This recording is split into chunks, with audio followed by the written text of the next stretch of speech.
Hey guys, and welcome back to Heebie-Jeebies TV. On this channel, this is where true crime meets the other side. Now, in today's story, I want to talk about something that is a little bit more paranormal, definitely unexplained. Now, I came across this story a little while ago, and I actually did a TikTok on it, but it was a very condensed version. And ever since then, I started thinking about it a little bit more. You know, the thought would come into my mind and I would start to wonder, what could this possibly be? Or was it all just a big hoax that a bunch of people fell for? And surprisingly, a lot of people have not heard of this story. There have been very few videos that I was able to find on it, especially when it comes to people that like talking about the paranormal, the unexplained. Not a lot of people have heard of these, I guess, things that we're going to talk about today. Now, if you've seen the title, you've seen the video, we are going to be talking about the Hexham Heads. And as always, at the end of this video, I want you guys to tell me whether or not you think these little things were all just a hoax or if there was truly something paranormal attached to them.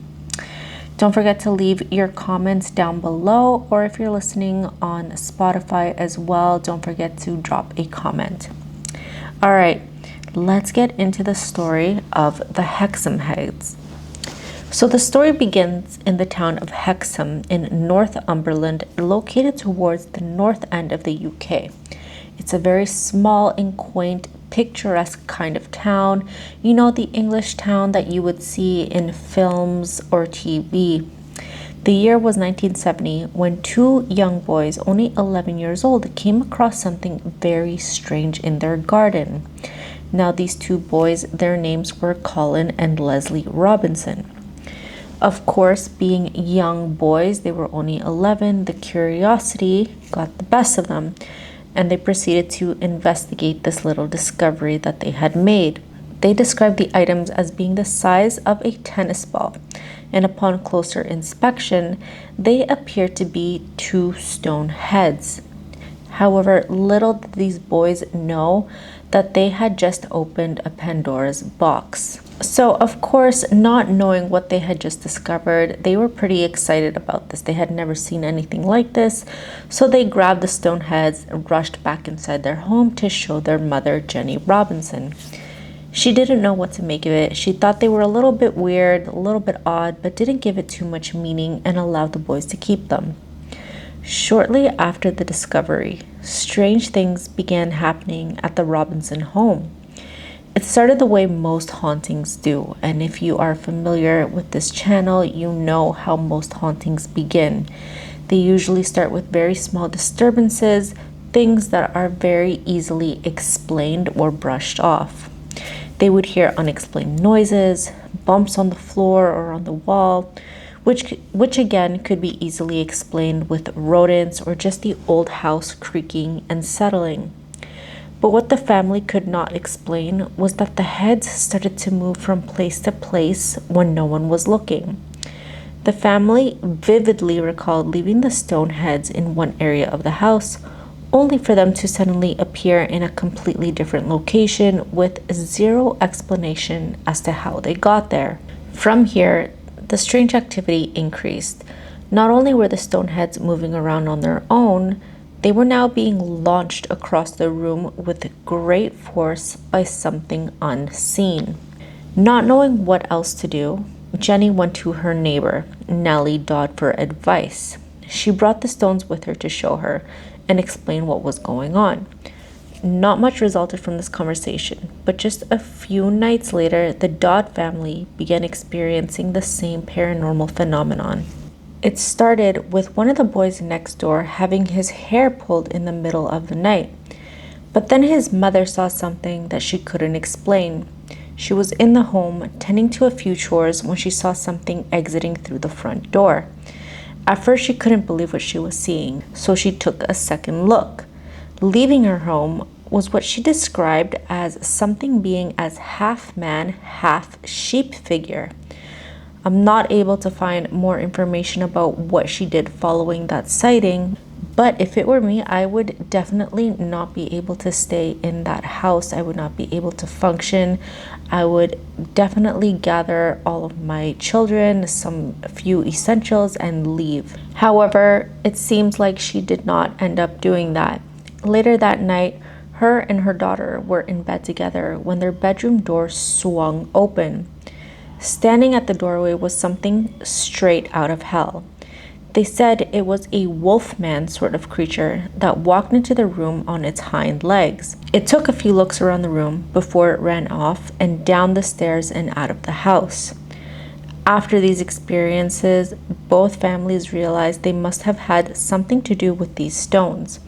Even if they couldn't explain how all of this was happening, they knew they needed to get rid of them ASAP, and so that's exactly what they did. Now, this is where a woman named Dr. Anne Ross enters the picture. She was an expert in Celtic artifacts and was even considered one of Britain's leading Celtic scholars. Although she passed away in 2012, she did leave behind several notable works, including The Everyday Life of Pagan Celts. For those of you who don't know what Celtic or Celt means, I'll give you a little bit of a breakdown, although it is very extensive. But Celtic refers to a collection of Indo-European people across Europe and Anatolia. Based on this map of the screen here, you see it does cover a vast region of Europe, going from Portugal and Spain, France, the UK, Ireland, Germany, Austria, Switzerland, and even Turkey. However, today the region of Celtic people has been concentrated down to primarily parts of the UK, Ireland, and Wales. So once Dr. Ross received these stones, she was further able to examine them. The goal here was to try to understand where these things came from, what they symbolized, and how they possibly ended up in Hexham. That at least would give them some sort of an understanding as to why these families were experiencing these horrifying paranormal experiences. Based on ancient Celtic religion, the human head was a symbol of divinity and the powers of the underworld, which obviously was a good starting point. This seems to fit very much with what the family was seeing. She also mentioned that other heads similar to the Hexham Heads had been found near water as a way to honor the spirits of the world. When it came to the Hexham Heads, many speculated that they could have been used in ancient Celtic rituals, even possibly linked to some sort of burial ground. A lot of credence was given to her theory because other artifacts belonging to ancient Celtics were dug up in gardens across the UK, including ancient stones in Yorkshire. It was also determined that the Hexham Heads were made of local material, including sandstone with hints of lime coating and some applied color pigments. However, this would later prove to be a point of contention. Since Dr. Ross was working at the Southampton University, she asked her colleagues in academia to take a look at these stone heads for a second. She definitely wanted to include some sort of second opinion. This included a man named Dr. Douglas. He was a geologist at Newcastle University, and he concluded almost the opposite of what Dr. Ross did.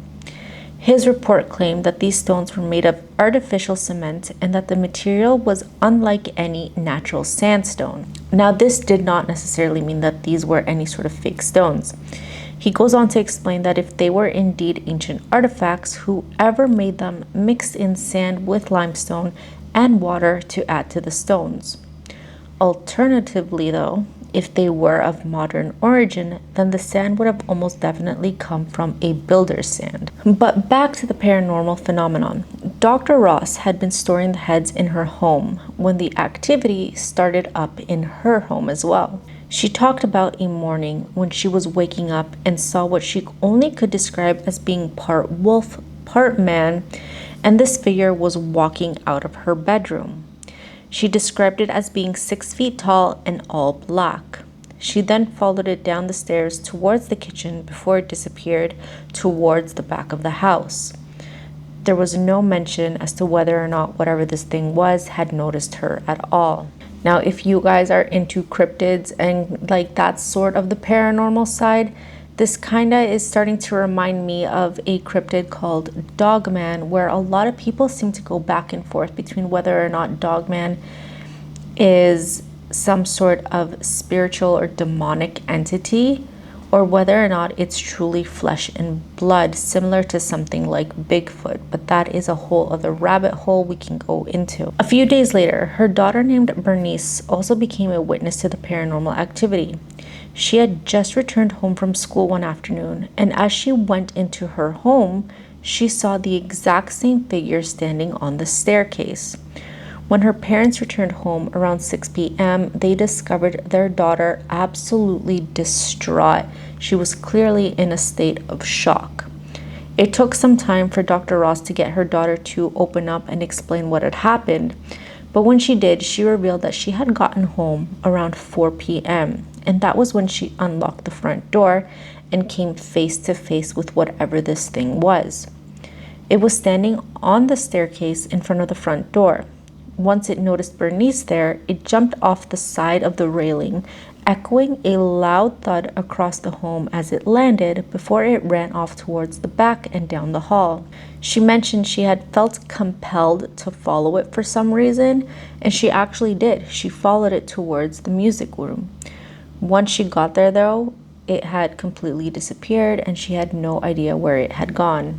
Amongst other phenomena in the home, both of the women had also experienced cold spots, doors slamming shut on their own, strange noises that couldn't be explained. And of course, Dr. Ross knew the experience of the Robinson and the Dodd families. So naturally, she concluded that these experiences had something to do with the stones. And that was more than enough for her to get rid of them. And during an interview that she gave with the BBC in 1976, she says that from the moment she gave away these stone heads, everyone in the home, including her husband, said that it felt like a cloud had been lifted from the home. There was definitely something they couldn't explain that was bringing them all down. In 1977, the Hexham Heads were then passed on to a chemist named Don Robbins. He was also a colleague of Dr. Ross's, and after hearing about these stones, he believed that they could help him prove a theory he was working on called the stone tape theory. Essentially, what this means was that a stone could record events and human emotions and then play them back, almost like a residual haunting. Strangely enough, though, Don didn't experience the paranormal activity at the same level as the previous parties. In fact, what he experienced could have easily been explained away. For example, one time the electronics in his car suddenly died. However, there was one time where he felt like the eyes of one of the heads were staring at him. Creepy, yes, but proof of something supernatural, not quite. The stones were then passed on to the next person in 1978, and their name was Frank Hyde. Now, Frank was a dowser, known for conducting dowsing experiments with metal rods. Essentially, what this is someone using these two metal rods. You hold them in one in each hand, and you kind of start walking around the ground or, on sand. And when these two metal rods cross over, it usually means that there is something underneath. A lot of people use these to detect metal stones, sometimes even water. However, this is considered to be a pseudoscience with very little evidence to prove that it actually works. But mysteriously, after this, all traces of the heads disappeared, and so did Frank. No one seems to know where either one of them ended up. We have no idea what happened to the stones, and no idea where Frank went. Now, throughout all the chaos these little discoveries were causing was a man named Desmond Craigie. He came forward with a very surprising revelation. He claimed that he had created the heads in 1956 as a gift for his daughter. But not only that, he also said that he had been living in the same house as the Robsons less than 20 years before the stone heads had been found. I do find this a little bit odd. I mean, that is kind of a weird gift to give your young daughter, really small, creepy little stone heads, but let's continue. In an attempt to prove that he was telling the truth, he agreed to recreate them. However, this didn't turn out that well. They did not look the same, but many argued that this was because he was trying to recreate something he had made 20 years ago. Obviously, common sense would tell you that they would not look the same. However, others argued that he was just lying for some attention. I will say though that Desmond did work for a company at the time that dealt in concrete, which would be a very big coincidence. So to conclude, let's discuss some theories. Now, if these stones were fake, what are the chances that multiple people from different families would experience the same kind of paranormal phenomenon? Could this be a case of an overactive imagination? Are we talking about something like mass hysteria, possibly folie à deux, just on a smaller scale? It could be also argued that Desmond's story was factual and the fact that he had nothing to gain from it. However, this story did become national news when it first broke out, so obviously it does leave some room to ask whether or not he did want the attention from it, or was he telling the truth? Another theory suggests that this could possibly be something much darker than we understand. Is it possible that these stone heads were cursed or used in some sort of ritual practice all those years ago? Do they carry the emotional wounds of the past, as Don Robbins suggested in his stone theory? Locals of Hexham are more inclined to believe that they may be a dark truth to these stones. After all, the UK is filled with rich history, and of course, not all of it is glorious. It's easy to explain away anything that we do not understand as silly stories, but let's remember that everything was once unexplained or deemed as irrational until science gave it meaning. So that kind of begs the question, is this what's happening with the Hexham Heads, or was it all just a big hoax? Let me know what you guys think. That's it for today's video, and I will be back next week with a new story.